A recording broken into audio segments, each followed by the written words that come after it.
At Nehru Planetarium, Bombay, Dr. Rawal, authority on the solar system, explains the phenomenon of the plunge of a comet into Jupiter.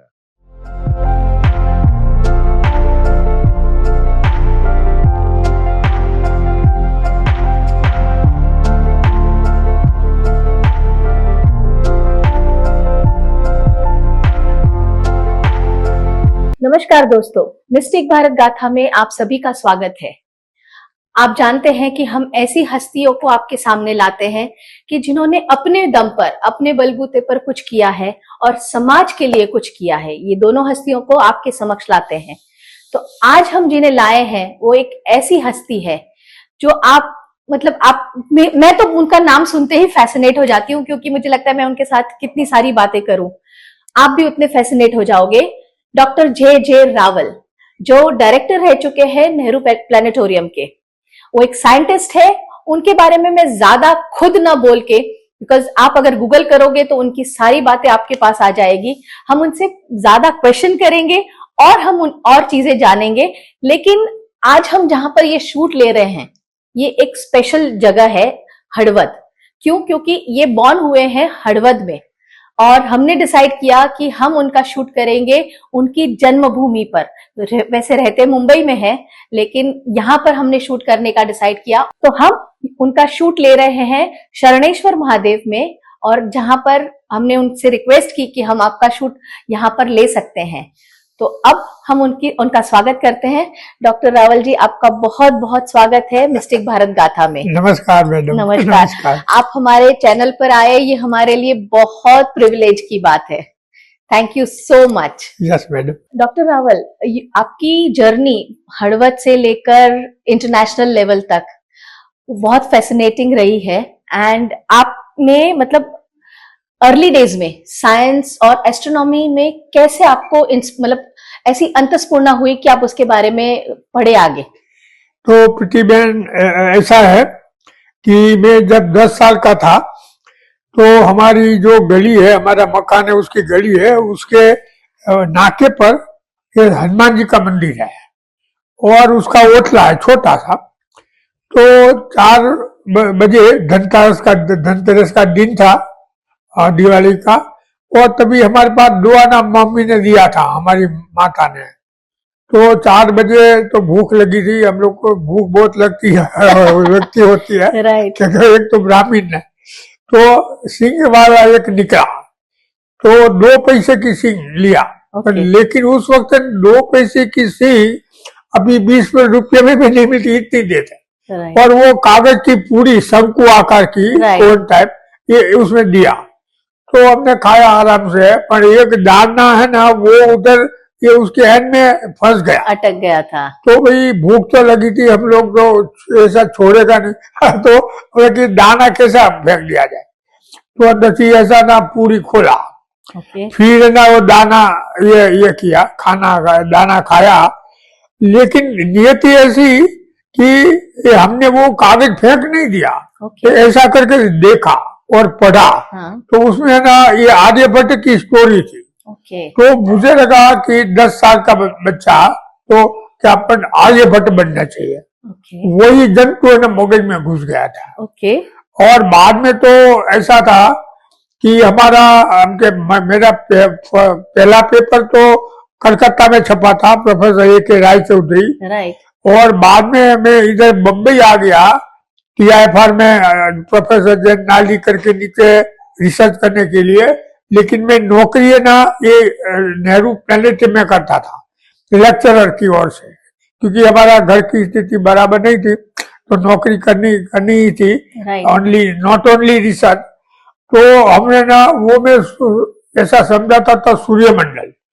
तो हमने बोला कि सूर्यमंडल की theory और law में ना आधा डजन भूल है। ये हमें सुधारना चाहिए, नहीं तो ये लोग को आगे नहीं बढ़ा सकते। तो हमने वो उसका रिसर्च पेपर ये किया और वो छपा। और वो उसका एडिटर बहुत बड़ा आदमी था, प्रोफेसर MS वर्दिया, ये तो DS कोठारी का जमाई था। तो ये वो पेपर 1 साल के बाद है ना, ये पायोनियर यान शनि के पास पहुंचा। सत्य हकीकत बताओ प्रीति बहन कि मेरी सब थियोरी है ना ये पायोनियर और वायोजरयान ने साबित की है। और यदि वो नहीं किया होता ना तो थियोरी की थियोरी रह जाती। तो एक्चुअली उन लोग को है ना ये करना चाहिए, मान देना चाहिए, नहीं कि मुझे कि मेरी थियोरी ये उसने साबित की।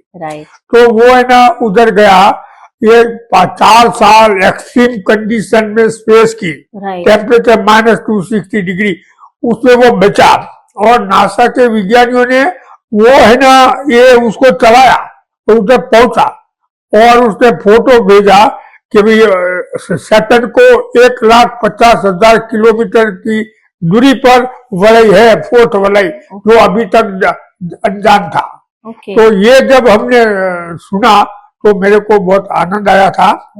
दूसरा कि ज्यादा आनंद ये आया कि मैं दिल्ली गया था जी। तो दिल्ली में है ना ये साइंस टेक्नोलॉजी ने काम था। तो नहीं तो हम लोग है ना ट्रेन में जाते हैं, प्लेन में नहीं जाते हैं। तो उधर हम लोग एयरपोर्ट पर मैं गया क्योंकि उन लोग का पैसा का वो टिकट दिया था और प्लेन को देर था 1 घंटे का। तो उधर सब पेपर पढ़े थे, तो हमने एक पेपर लिया और ये तहलका नाम का पेपर। तो ये ना पढ़ा, तो उसमें लिखा था कि आज ना दुनिया में सबसे बड़ा खुश आदमी जो है तो जे रावल है। अच्छा, तब तक निर्भर कटिंग है उसका। तो हमने बाद में वो ले लिया, अरे क्यों कि वो ना पायोनियर यान ने उसकी थियोरी साबित करी। तो तभी मेरे को बहुत आनंद आया था। तीसरी दफा, ज्यादा मैं नहीं बोलूंगा, तीसरी दफा जो मुझे अनहद आनंद आया वो जब है ना ये वायोजर सेकंड 1989 में 14 साल की है ना ये सफर करके एक्सट्रीम कंडीशन में सिर्फ स्पेस की वो उधर पहुंचा, लेकिन वो उसने 10 लाख किलोमीटर दूर से उसका कैमरा खोल दिया था और हम है ना 1 साल से उसका ये फॉलो करते थे। और अमेरिकन विज्ञानी लोग क्या बोलते थे सब रिसर्च जर्नल में कि ये ना नेपच्यून को वलय नहीं है, एक भी वलय नहीं है। क्यों कि उसका एक सैटेलाइट टाइटन है, वो उल्टी दिशा में घूमता है। सब लोग ने, तो मेरे को भी एक दफा मैं भी हलबल गया था कि शायद नहीं होगा, लेकिन हमें लगा कि हमारी थियरी अभी तक सच्ची हुई है तो ये भी सच्ची पड़ेगी। तो हमने क्या किया, उसके अगेंस्ट में है ना ये times of India, Indian express और राजस्थान एज और फ्री प्रेस जर्नल में लेख लिखना शुरू कर दिया कि हमारी थियरी अब ऐसी है, वो वायोजर ये खोजेगा, ऐसे ऐसे अगेंस्ट में। और 1 महीने के पहले उसने कैमरा खोल दिया और बताया कि नेपच्यून को 4 वलय है और नासा वो 3 सितंबर था 1989। तो ये समाचार ने मेरे को बहुत खुशी हुई, झंझनाहट पैदा हुई मेरे शरीर में, क्योंकि ये बहुत इंटरेस्टिंग था। और ये सब अमेरिकी विज्ञानी सब झूठे पड़े। तो सुब्रमण्यम चंद्रशेखर, आपको मालूम है ये ना नोबेल प्राइज, उसने क्या बोला कि जो विज्ञानी कुदरत को फॉलो करता है उसकी थियरी साची पड़ेगी, लेकिन जो अपना विचार जो उस पर थोपते हैं कंप्यूटर के जरिए वो है सच भी नहीं हो सकती कभी। तो ये ना ऐसी हालत। ग्रेट, मतलब आपकी पूरी जर्नी एकदम फैसिनेटिंग रही है।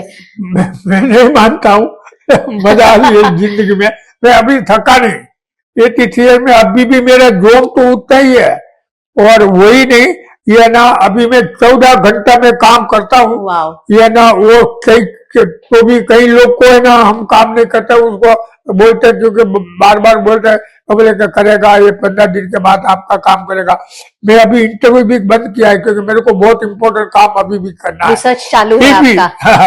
तो प्रीति बहन ने ना पूछा तो मैंने कैसे हाँ बोल दिया। ये बात है उसका ड्रेस के हिसाब से हाँ। थैंक यू सो मच, आपने हाँ बोला। और मुझे आप जब ये बता रहे थे वलय मतलब रिंग ना? अरे ओके, सो दर्शकों ये आपके जानने के लिए कि इट इज अ रिंग। सो आपने जब थियोरी इतनी मतलब करीबी से खुद मतलब सच हुई एंड आपको जो फैसिनेशन हुआ, आज जब आप बता रहे थे तो मुझे ऐसा लगा जैसे मैं वो महसूस कर रही हूँ, इतनी सुंदरता से आपने बताया।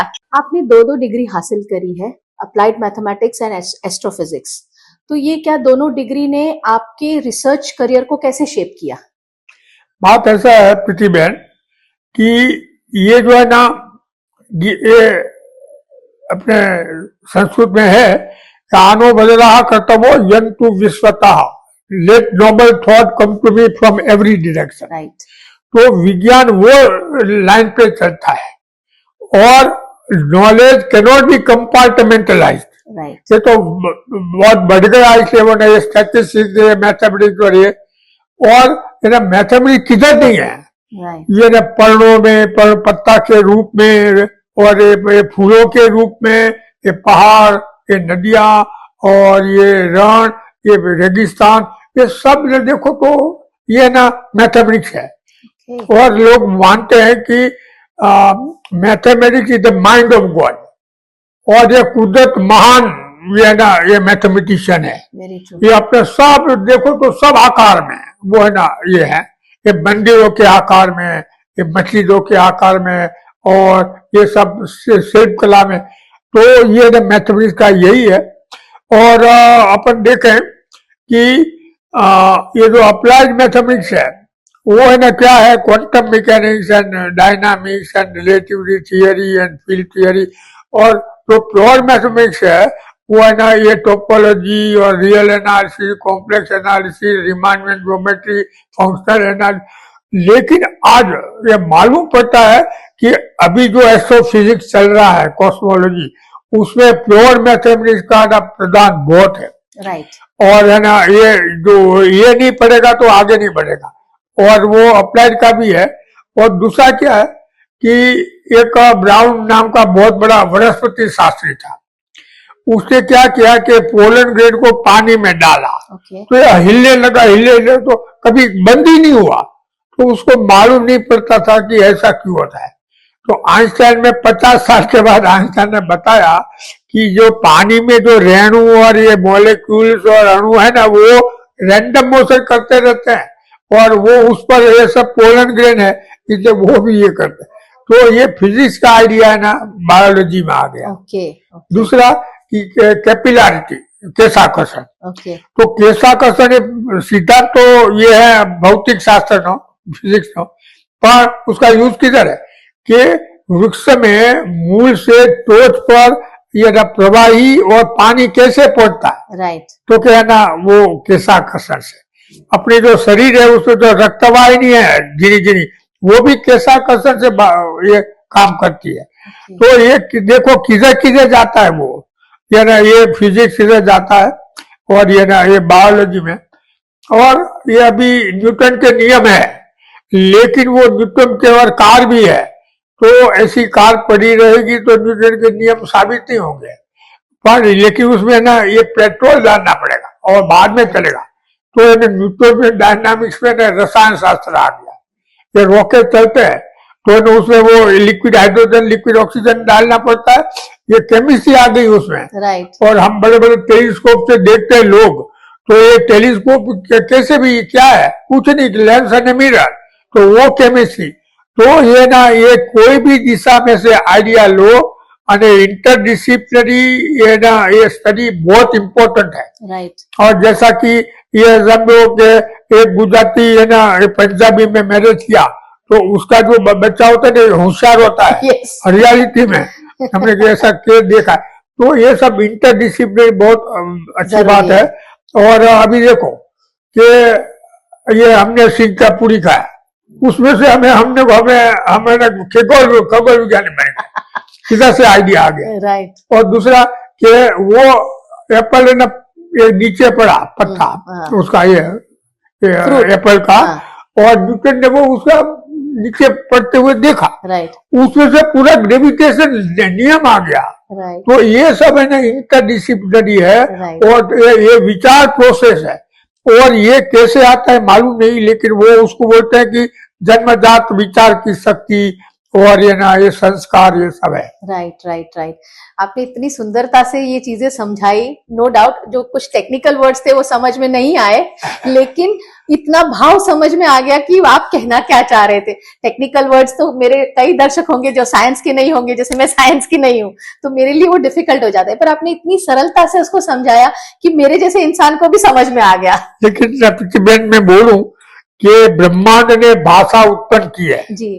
और बाद में भाषा, लैंग्वेज और साहित्य, और बाद में साहित्य ने ब्रह्मांड समझाया। वाह। क्योंकि आज मैं बोलता हूँ Right. तो साहित्य की वजह से, कुछ भी भाषा की वजह से मैं बोलता हूँ। Right. तो भाषा बहुत इम्पोर्टेंट है। Yes. और भाषा का भी विज्ञान है, विज्ञान की भी एक भाषा है। Right. E=mc² है ना, वो छोटा सूत्र है जी। लेकिन वो कितना बड़ा है, वो भाषा ही है। Right. ये मैथमेटिकल लैंग्वेज है। Correct. तो ऐसा है मैडम। वाह, दैट्स ब्यूटीफुल।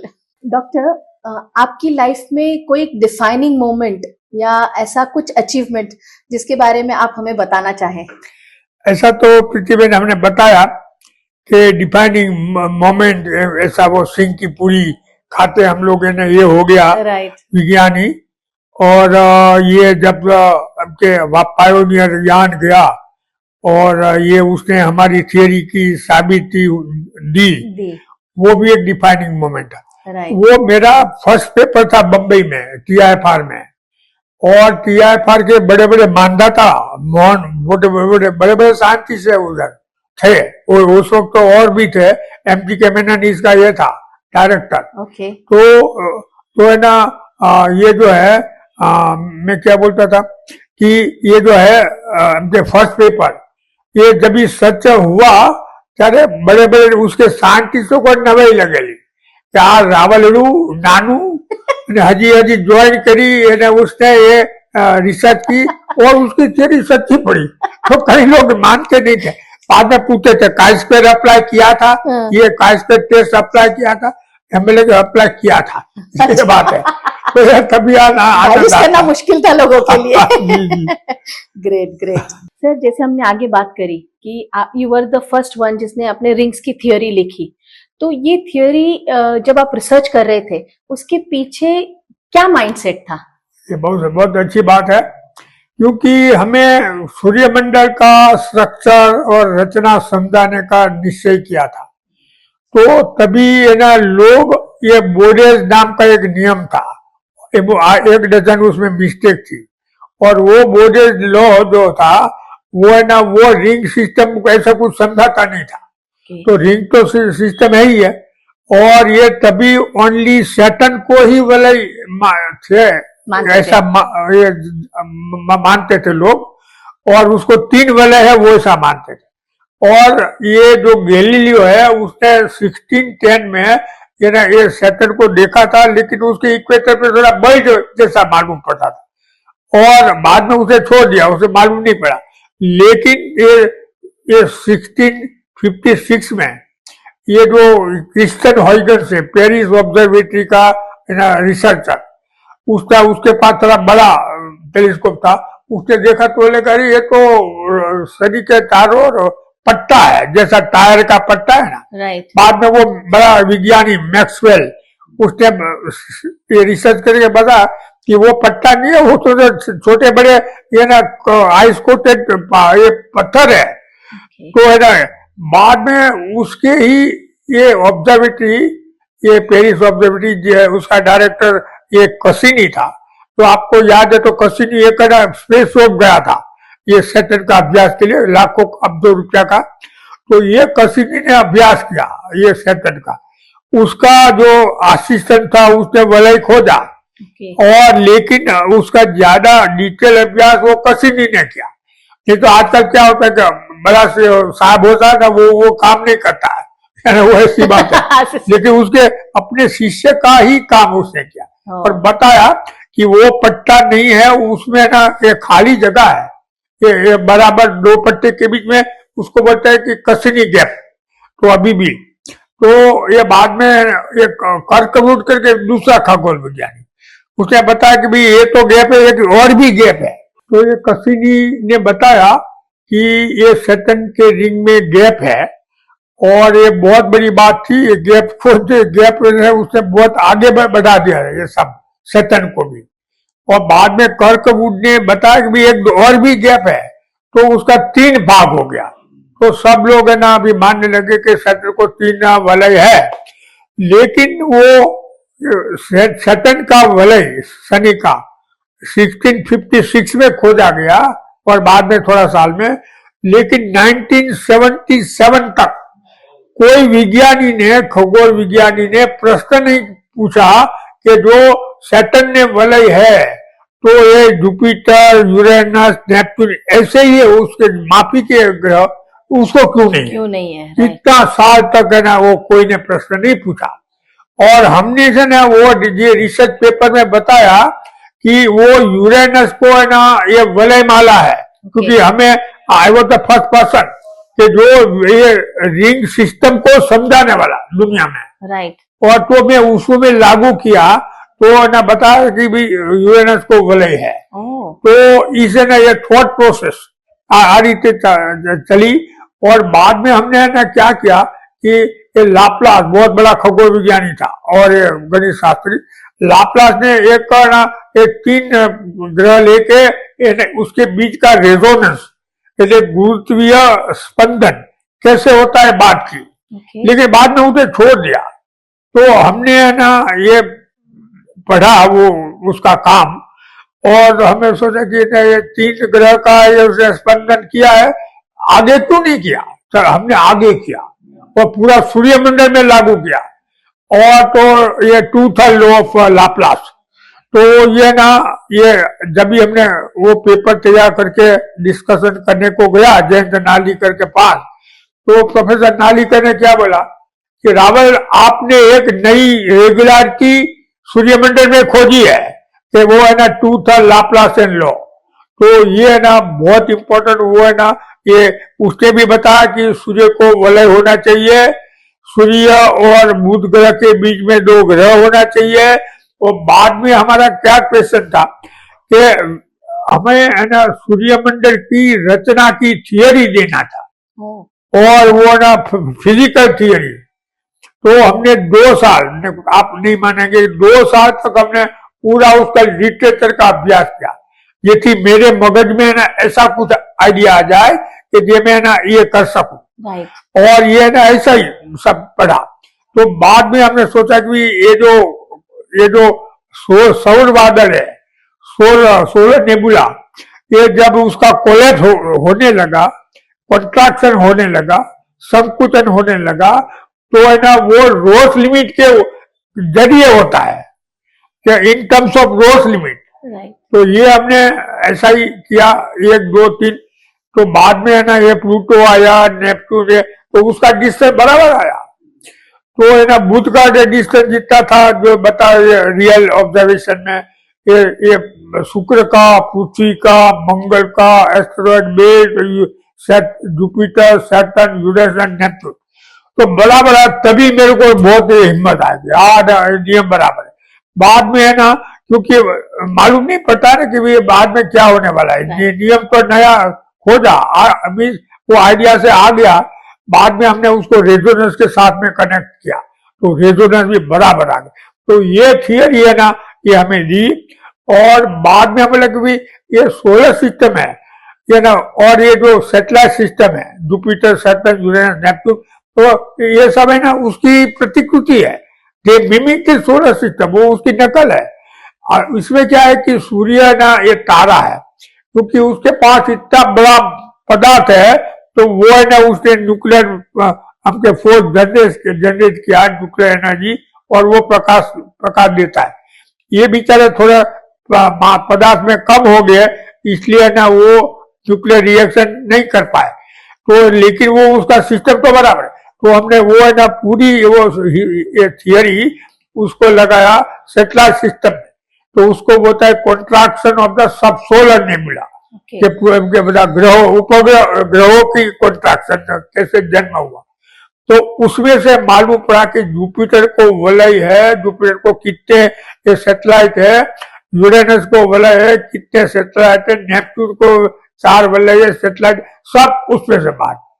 और ये ना ये ऐसा पड़ा था ये थियरी और छपा ये सब, लेकिन मालूम नहीं था ये सब सच हो जाए। और दूसरा क्या हुआ कि सच बताऊं, ये नासा के विज्ञानी लोग मानते हैं और बोलते भी हैं, हमने सुना भी है, मैं नासा में गया हूं, बाद में अलग बात है। तो कि भी हम लोग ये जो वायजर पायोनियर यान करोड़ों अरबों रुपया के खर्च करके भेजते हैं, लेकिन वो ये यान क्या करते हैं, ये रावल की थियरी साबित करता है क्योंकि उसको तो बता मिला ये सब, ये ज्ञान और फोटो और उसकी वो प्रॉपर्टी है, लेकिन वो बोला कि वो रावल को क्या मिलता है, ये रावल की थियरी हम लोग साबित करते हैं उसको फायदा रावल को अननेसेसरी, किधर है वो बैठा है अकेला। तो ऐसी बात हुई। और मैं उधर भी गया था और मैं नासा में लेक्चर देने को गया था। और तभी है ना बुध ग्रह पर ये यान उसका जाने वाला था। तो हमारा ये रिसर्च ये टॉपिक था कि बुध ग्रह को एक उपग्रह होना चाहिए, शुक्र को कोई भी उपग्रह नहीं होना चाहिए, इससे हमारी थियरी थी। उस पर लेक्चर दिया, क्योंकि ये लोग है ना ये चप्पा चप्पा इंफॉर्मेशन इकट्ठा करता है, वो ऐसा नहीं जाते हैं कोई बुध ग्रह पर, तो पूरी उसकी फिजिक्स उसका केमिस्ट्री सब कुछ। तो जब भी लेक्चर दिया आधा घंटा का, बाद में लेक्चर बाद में वो लेक्चर के बाद वो ये टी ब्रेक था, तो हमें मालूम पड़ा कि ये नासा का चीफ भी अंदर बैठा था। और हमारे साथ में बातचीत भी किया। बोलो अभी इधर क्या है कि वो बड़े बड़े लोग हैं ना, ये राजकारणी लोग के IAS ऑफिसर, ये सब शुरुआत करते हैं ये अपना परिषद का और कॉन्फ्रेंस का, बाद में है ना ये चले जाते हैं। ये तो है ना उधर बैठे थे। मैं भी ये नेहरू पेंट में था, तो बड़े बड़े लेक्चर अरेंज करता था, मैं पूरा लेक्चर बैठता था, आज भी बैठता हूँ मैं। ये किसी का भी लेक्चर हो, ये छोटे का हो कि बड़े का हो, तो ये सब है ना स्पिरिट। और बाद में है ना ये बहुत अच्छी बात हुई, ऐसी बात है। Wow, that's wonderful. मतलब आपकी लाइफ में जो भी हो रहा है उसके पीछे कुछ ना कुछ कहानी जरूर है। ये कहानी तो है। जी। Doctor, Lagrange and Einstein's theory and even potential rings, ये सबको एक अलग तरीके से, जो सन के रिलेटेड आपने अलग तरीके से अपने आप को चैलेंजिंग वे में लिया, इतनी इमेजिनेटिव एंड बोल्ड डिसीजन आपने लिया कि उसको चैलेंज करने के लिए, ये आपको कैसे हुआ? बात ऐसा है मैडम कि ये ना ये बोल्डनेस बहुत जरूरी भी है, लेकिन नुकसान कारक भी होता है। राइट। क्योंकि रिसर्च पेपर में हम बहुत बड़ी बड़ी ये प्रेडिक्शन करते हैं ना, तो वो रेफरी को अच्छा नहीं लगता एग्जामिनर को। और हमारा एक बड़ा विज्ञानी, खगोल विज्ञानी SM चित्रे, प्रोफेसर SM चित्रे, वो मेरे को बोला कि रावल, हमने वो विस्फोट का ना एक्सप्लोजन, सुपरनोवा एक्सप्लोजन का थियरी बराबर दिया था, और क्या अरे कैसे वो कितना वो मटेरियल निकलेगा, क्या है, कभी होगा, लेकिन मेरे को ये भी मालूम था, वो बोले कि ये ना ये विस्फोट होने वाला है, लेकिन हमारी हिम्मत नहीं हुई कि वो रिसर्च पेपर में लिखने का। और ये विस्फोट हुआ, तभी वो बोलते हैं कि मेरे को पछतावा हुआ कि हमने वो एक लाइन लिख देना चाहिए, लेकिन ये हम प्रेस्टीज के हिसाब से नहीं लिखा, और मेरा है ना योगदान ये कम हो गया। तो ये ना ये बोल्डनेस, ये ना ये अपने को तो प्रेस्टीज की बात नहीं थी, जो हम लोग रिसर्चर, नए रिसर्चर, तो हमने ये बोल ये सब किया, ये सब हमके ये बड़ी कल्पना। लेकिन आइंस्टाइन ने बोला था ये सब कुछ बराबर है, अभ्यास बराबर, शास्त्र बराबर, लेकिन रिसर्च कौन कर सकता है जो इमेजिनेटिव है। Right. Imagination is better than anything. Right. वो आइंस्टाइन का खुद का सेंटेंस है। तो ये ना ये इमेजिन कैसे करना, कभी कैसे आता है इमेजिन, कि तब आप स्टडी करते रहो, अचानक है ना मगज में से आता है, और आपका जो ये अंतरात्मा है, आपकी है ना ये जो ये डिवोशन है, और वो है ना किधर से आइडिया देता है। तो अभी भी मुझे मालूम नहीं पड़ा कि रोज लिमिट से कॉन्ट्रैक्शन आइडिया कैसे मेरे को मिल गया। और तो ये ना ये सब चलता है, तो कभी ऐसा भी लगता है कि नियति होती है, हम लोग निमित्त मात्र है, और ये कुदरत हमें पसंद करता है, तो हम लोग ये काम करते हैं। तो ये जो आइंस्टाइन के लाग्रांज, तो लाग्रांज बहुत बड़ा खगोल विज्ञानी, और उसने पूरा Newtonian dynamics, parallel Newtonian dynamics खड़ा किया। वो इटालियन था लेकिन काम करता था जर्मनी में।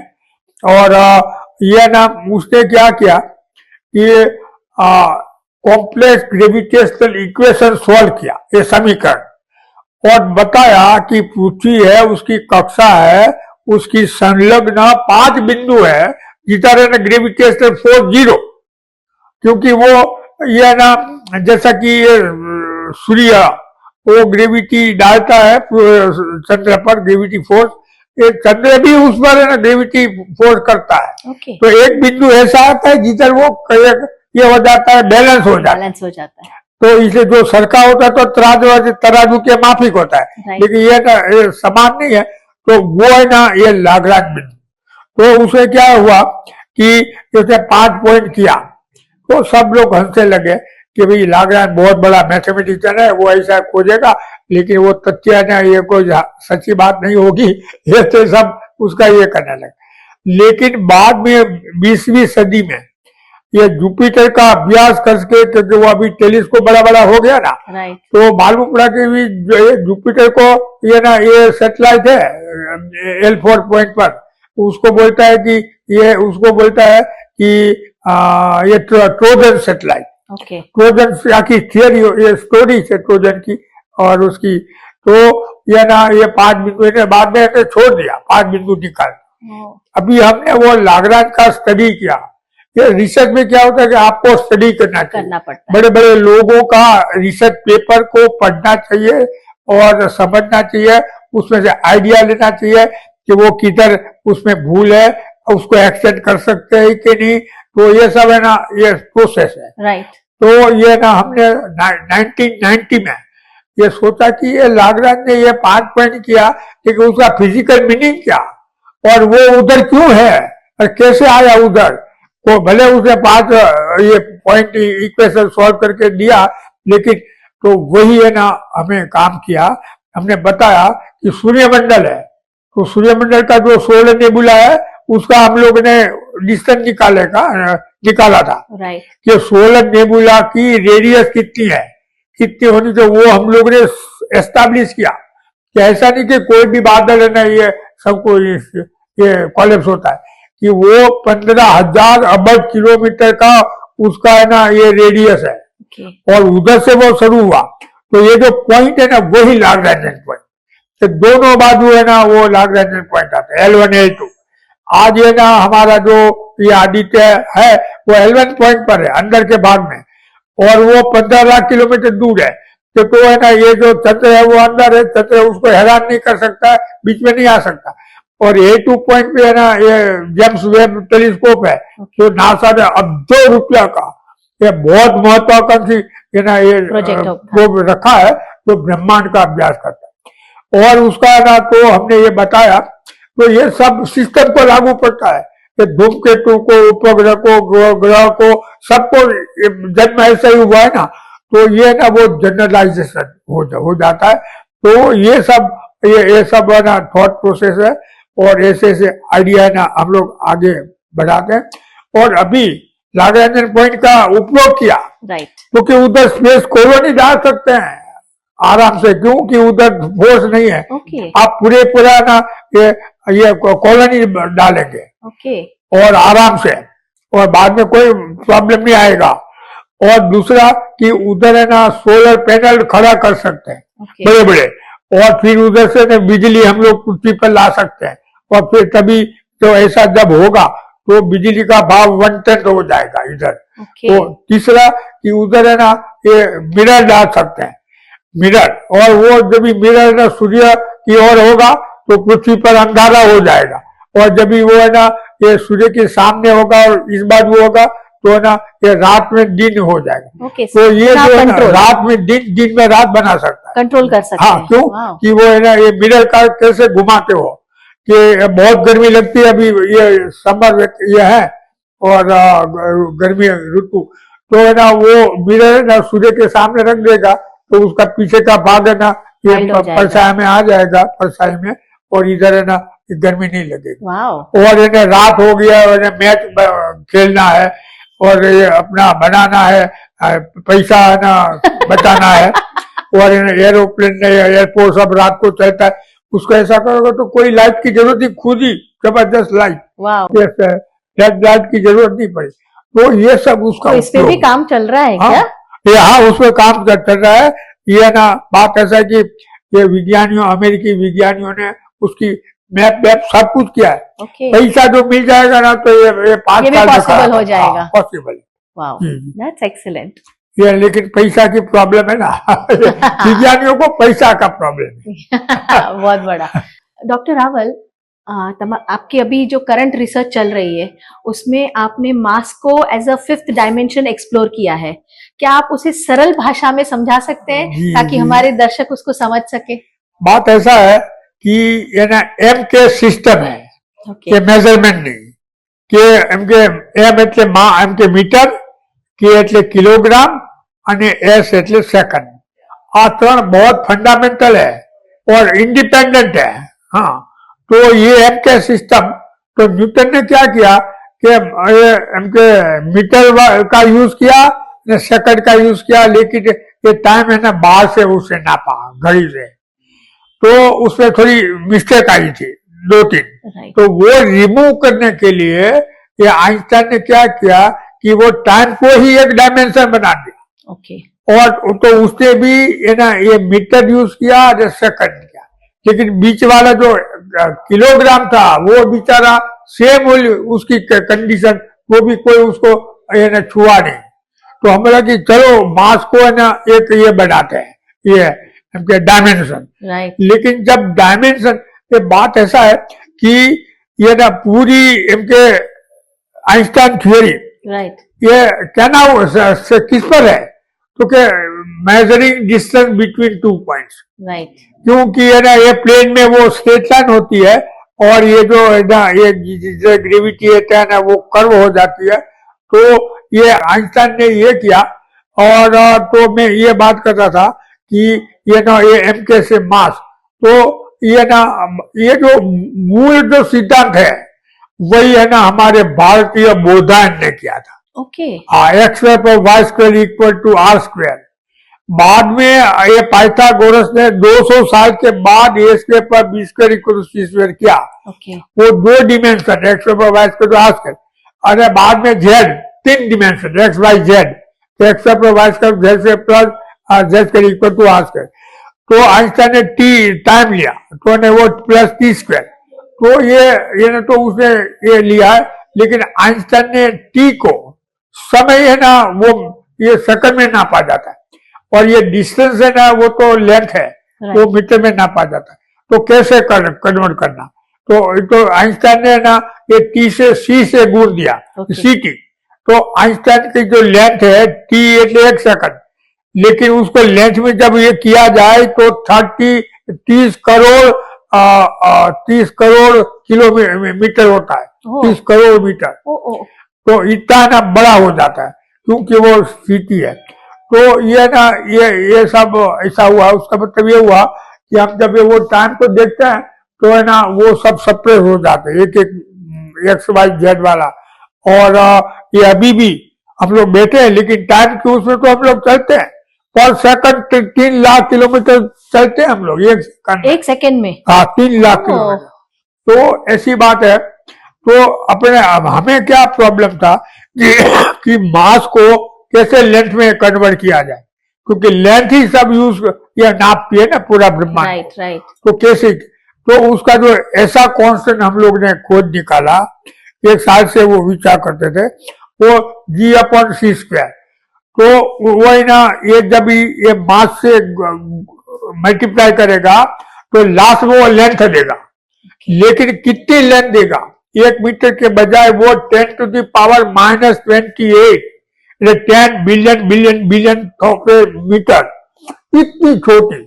क्योंकि जैसा कि ये पोटैटो पर जो स्प्राउट होता है, राइट, तो ये कितना छोटा, वो भी इससे भी छोटा।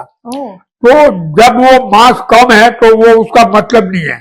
जैसा कि वेलोसिटी कम है तो Newtonian mechanics is valid, Einstein की मैकेनिक्स की जरूरत नहीं है। लेकिन वो इस मुताबिक जब मास होना बड़ा है, तो सूर्य का मास, गैलेक्सी का मास, तभी वो ना आप ना उसको 1 मीटर 2 मीटर देख सकते हैं और उसका उपयोग कर सकते हैं थियरी में वो लाना पड़ता है। Okay. तो ये ना ये मास का ही बात है, सिर्फ डिमेंशन। और जो आइंस्टाइन की थियरी है तो उसमें न्यूटन का सब नियम लागू पड़ेगा, क्योंकि वो सुपर थियरी है। हमारी थियरी है वो आइंस्टाइन से सुपर है, Right. तो आइंस्टाइन का सब नियम लागू पड़ेगा। तो आइंस्टाइन ने जो थियरी बताई उसने नया रिजल्ट क्या बताया? आइंस्टाइन ने बताया कि ये ना समय है वही, ये ना ये स्पेस है, और स्पेस है वही समय, they can not be separated, ये उसका अलग नहीं किया सकता।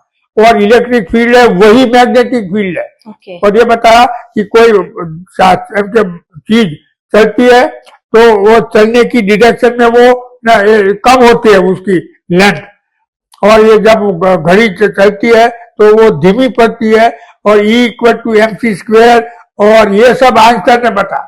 तो हमारी थियरी में भी ये तो सब है, लेकिन इससे बजाय एडिशन क्या है, Right. वही हमको खोजना है। Right. थियरी दे दिया, वो छप गया, बात एवरीथिंग वेरी फाइन, लेकिन अभी हमें वो ज्यादा ये करना है, वो ये ना ये इसलिए हमें 2-4 बहुत ब्राइट स्टूडेंट चाहिए, Right. कि जो वो कर सके। ये TIFR और IIA सब और इंडियन इंस्टीट्यूट ऑफ साइंस ये सब क्यों आगे है? Right. क्योंकि वो ऐसे विद्यार्थी ढूंढते हैं जो है ना आगे काम करे, डिवोटेड और ब्रेन वाला। तो हमेशा 2-4 आदमी चाहिए, तो हम आगे बढ़े हम लोग साथ में। अभी देखते हैं क्या होता है उसका। जी जी, आई एम श्योर कई लोग इसको देखेंगे, हो सकता है ये मैसेज किसी ऐसे इंसान के पास पहुंच जाए जो सही में आपको कहीं से मिल जाए। हाँ जी जी, सही बात है। डॉक्टर, आपके हिसाब से एस्ट्रोनॉमी में ऐसे कई आने वाले बड़े क्वेश्चंस आपके हिसाब से हैं जिसे दुनिया को उसकी तरफ ध्यान देना चाहिए?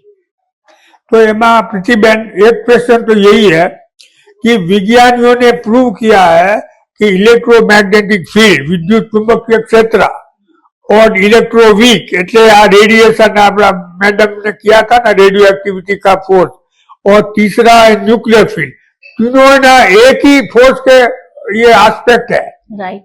अद्वैतवाद यहाँ शंकराचार्य का, लेकिन ग्रेविटी को है ना वो अभी उसमें नहीं समाविष्ट कर सकते हैं।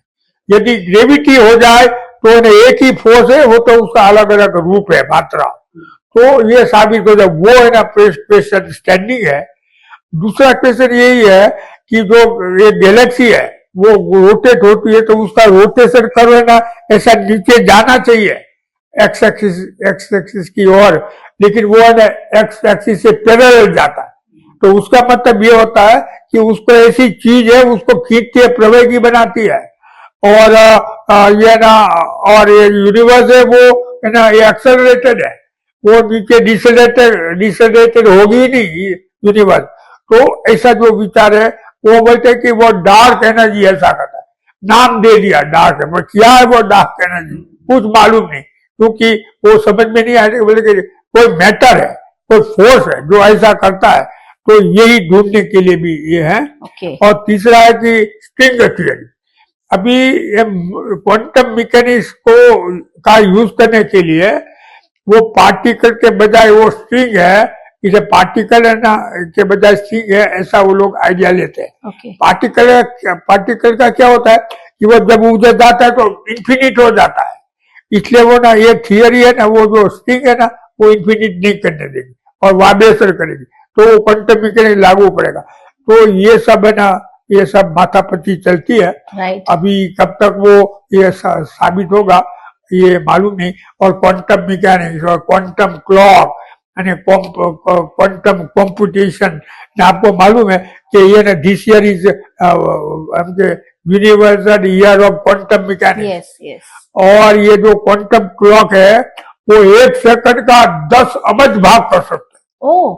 कितनी ये ना प्रिसाइज है ना, ये उसका ना मेजरमेंट टाइम का होगा, जैसा कि 1 सेंटीमीटर का 10 मिलीमीटर होता है और मिलीमीटर का तो हम लोग भाग नहीं कर रहे, तो ये जो है 1 सेकंड का 10 अरब भाग। तो ये ना कैसे वो बहुत बड़ी थियरी समझ में आ सकती है।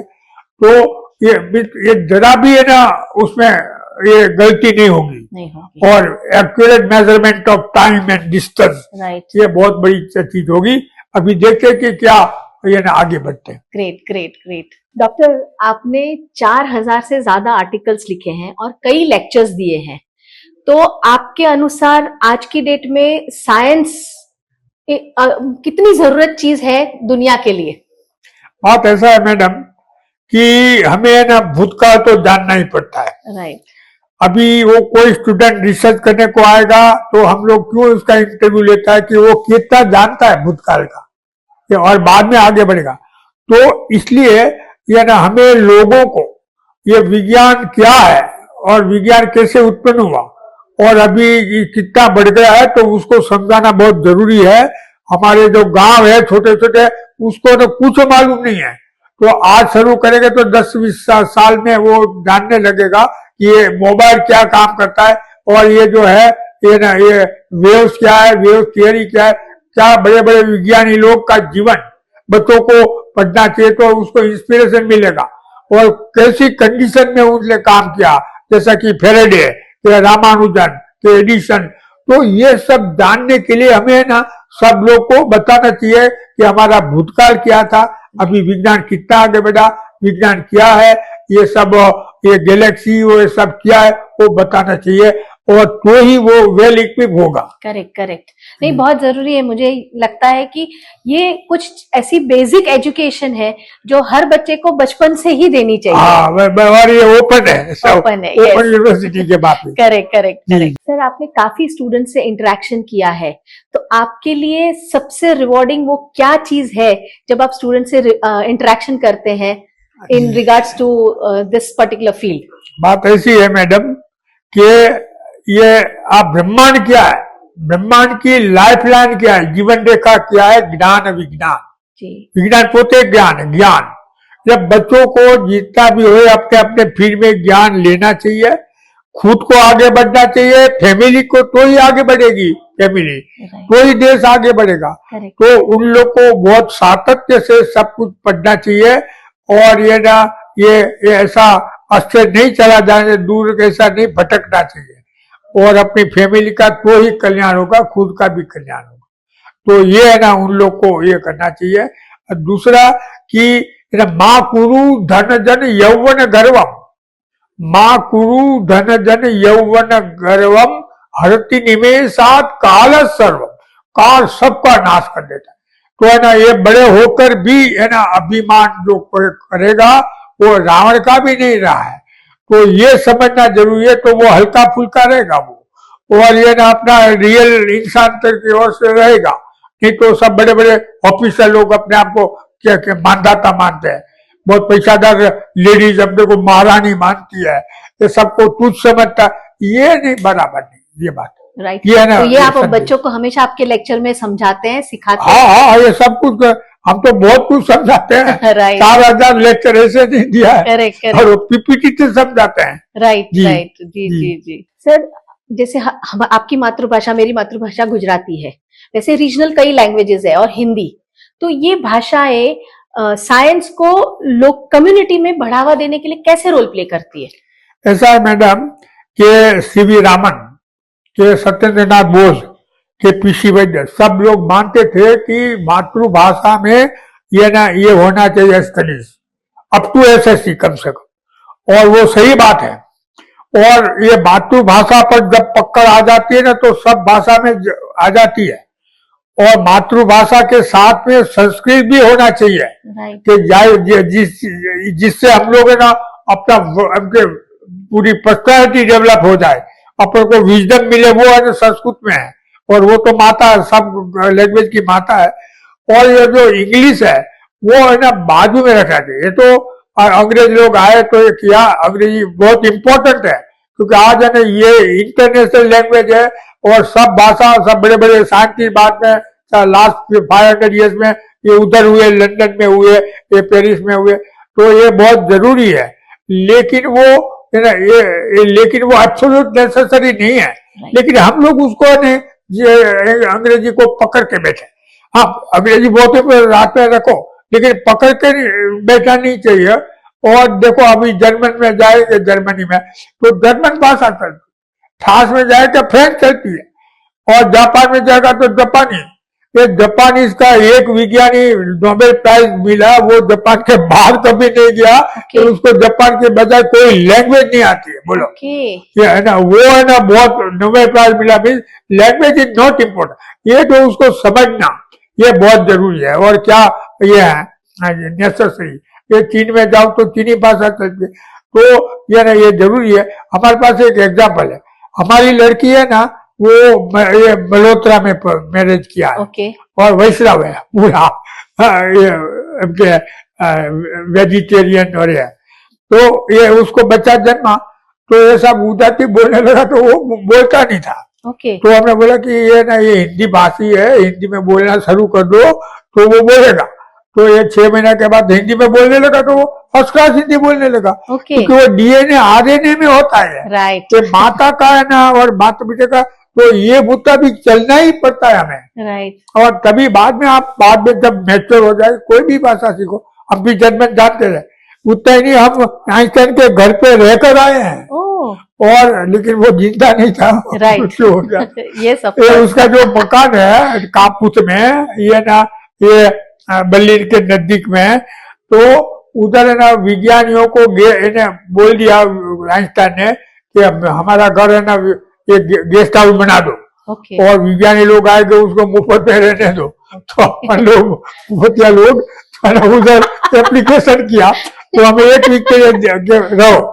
तो हम उसके इनके पलंग में सोता था, मेरे पास एक रूम एक किचन पर, तो उसके पलंग में मैं सोता था, उसके ना बाथटब में नहाता था, वो फर्जियात है। और बाद में जाओगे, बाद में उसका रिमार्क लिख के जाने का।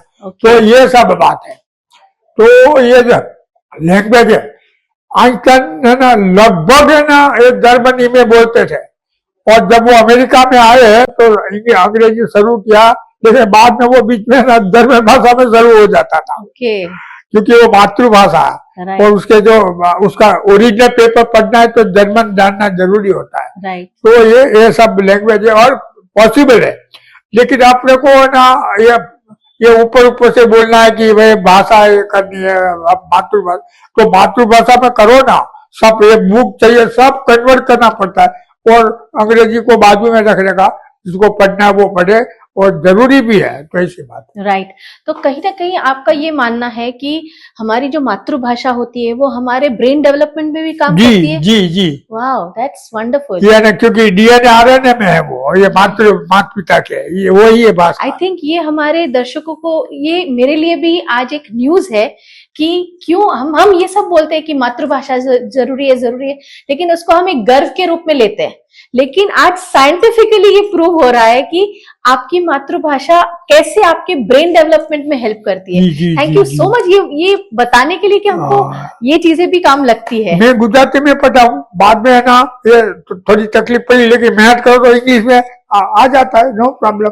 Yes, definitely. और हमें तो लोगों में मिलता है गुजराती हिंदी को, ये सबको ना वो उधर इंग्लिश बोलने का कोई ये होता नहीं अर्थ, और जब उधर जाए पेपर लिखे तभी इंग्लिश की जरूरत, तो साइंस की लैंग्वेज होती है। तो साइंस की करेक्ट, ग्रेट। आपने इंडियन प्लैनेटरी सोसाइटी का फाउंडेशन किया और उसको लीड भी किया है, तो आप ऐसी क्या लेगेसी मतलब सोसाइटी को देना चाहते हैं कि जिस वजह से ये चीज को और आगे बढ़ाया जाए? ऐसा ना प्रतिबहन, हम है ना सोसाइटी को कोई लेगेसी देने को नहीं चाहते हैं। क्यों कि ये लेगेसी हमारे प्राचीन मुनियों और बड़े बड़े आदमियों ने दी है, और हम उसको फॉलो करते हैं और उसको आगे बढ़ाते हैं।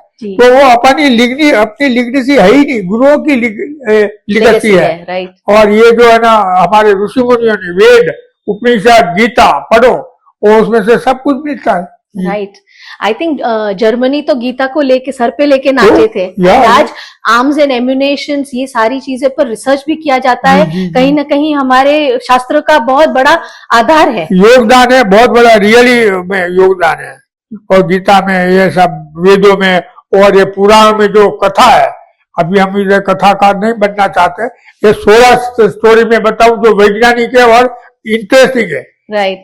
ये ना अर्धनारीश्वर का स्टोरी, और ये ना ये सब बहुत बड़ी बड़ी। ग्रेट। तो सर ये जो आपने इंडियन प्लानिटरी स्टार्ट किया है, उससे आप बच्चों में या स्टूडेंट में ऐसा क्या देखना चाहते हैं कि उसको कैसे फायदा हो इस चीज का? कि भाई वो विज्ञान समझे, उसका फंडामेंटल समझे, और विज्ञान वो ये पुस्तक है वो थोथा नहीं है, वो है ना जितना भी आप चाहो उसमें से ज्ञान मिलेगा, और दूसरा कि वो उसमें से रोजी रोटी भी मिलेगा, क्योंकि वो आप अच्छी तरह से पढ़ोगे तो यही बात है। राइट। और ये जो लागरांज का आपने बात किया, तो लागरांज का हम सोचता था कि भी कोई लागरांज का अपने पुराणों में कोई कथा है तो क्या है, त्रिशंकु की कथा। ओके। त्रिशंकु बीच में लटक गया, क्यों कि है ना ये उसका फोर्स, सूर्य का फोर्स और पृथ्वी के फोर्स के बीच में आ गया, तो वो इधर भी नहीं चल पाए, इधर भी नहीं चल पाए, वो ना त्रिशंकु की कथा है। ओके।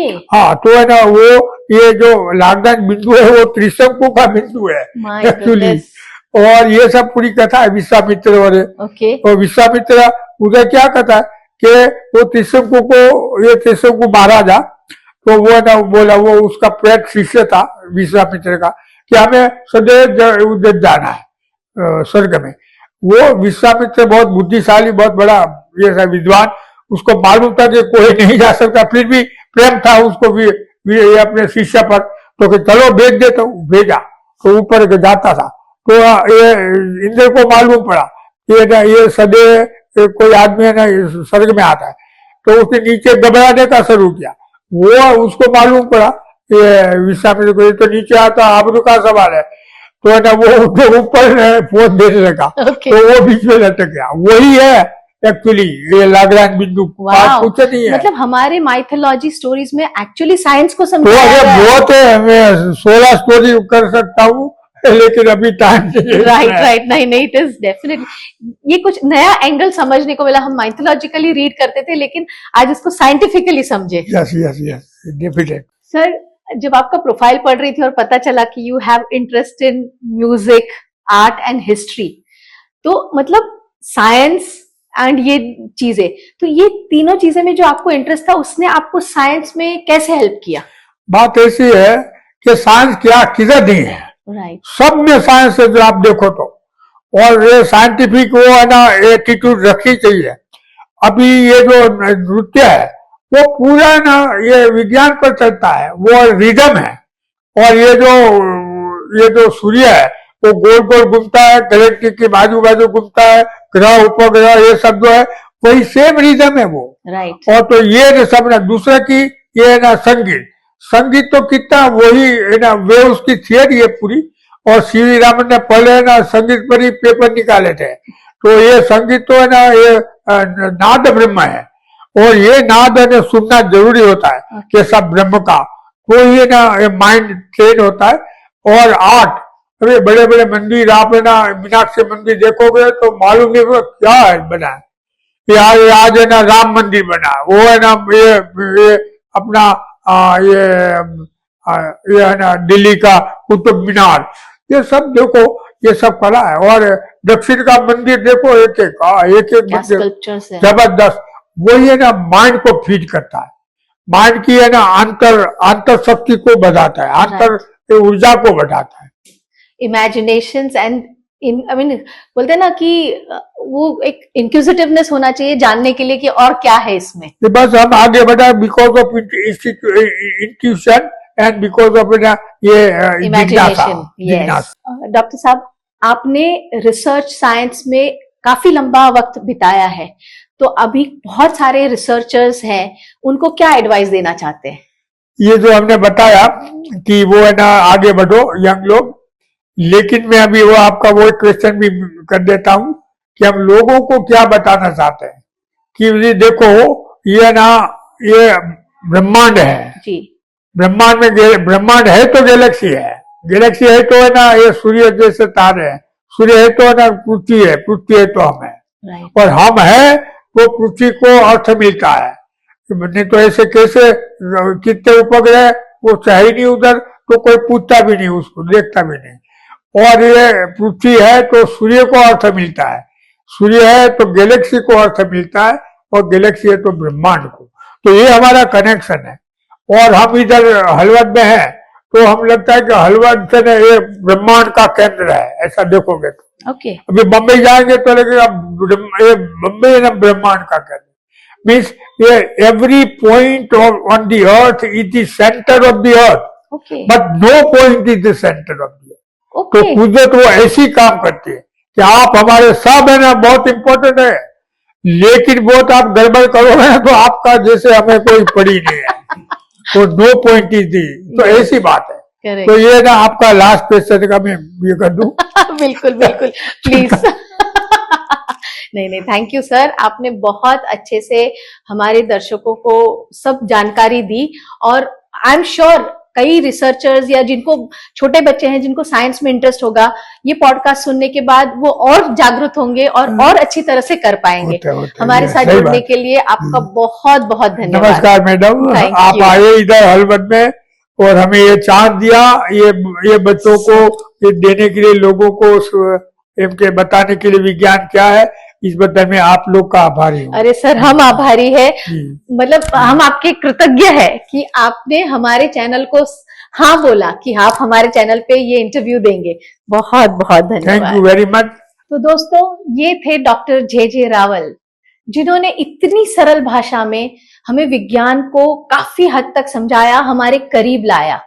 और मुझे पूरा भरोसा है कि कई बच्चे जो विज्ञान में रुचि धराते हैं, अगर माता पिता ये वीडियो देख रहे हैं तो प्लीज अपने बच्चों को दिखाइए और उन्हें प्रेरित करिए, क्योंकि आने वाली जनरेशन हमारी अगर जिज्ञासा के साथ भरी है और ये पॉडकास्ट सुनती है तो वो बहुत कुछ कर पाएगी। तो इसी तरह आपका प्यार हमारे साथ बनाए रखें, हमें ढेर सारा लाइक दीजिए, सब्सक्राइब करिए और बहुत सारा शेयर करिए, और जुड़े रहिए मिस्टिक भारत गाथा के साथ और ऐसी कई कहानियों के साथ। नमस्कार।